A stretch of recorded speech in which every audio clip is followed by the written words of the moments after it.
யாருன்னா கடவுள் தேவைன்னா, மரணம்னா என்னன்னு வேணும்னு தெரிஞ்சிச்சேன்னா, கொண்டாட்டமாக வாழ்கிறதுக்கு வழி தெரியலையாண்ணா, நான் சொல்ல காத்துனுக்கிறேன். நடைமுறை பத்திரத்தை யாருக்கு இருக்குது? நடைமுறை பத்திரன்னா அதை அடையாளப்படுத்தவும் காத்துனுக்கிறேன். நீ நடைமுறை பத்திரன்னா அதை அடையாளப்படுத்துவோம். நிறைய சச்சங்கத்தில் நிறைய வீடியோவில் மாற்றி மாற்றி திட்டி வச்சுக்கிறேன். பேரும் ஊரும் மாறப்பட்டிருக்கும்.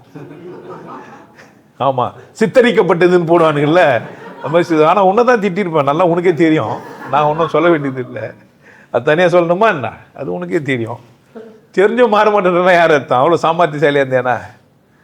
ஆமாம், அசக்க முடியாத சுத்த வீரம் தான் நீ. யாரை மட்டும் கொண்டாட மாட்டேன்னு முடிவு பண்ணிட்டுக்கிற. ஓகே. அதனால் நீங்கள் சந்தோஷமாக இருங்க. மீண்டும் மீண்டும் சொல்கிறேன், நான் உங்களுக்கு உதவுறதுக்கு தான் காத்துருக்கிறேன்.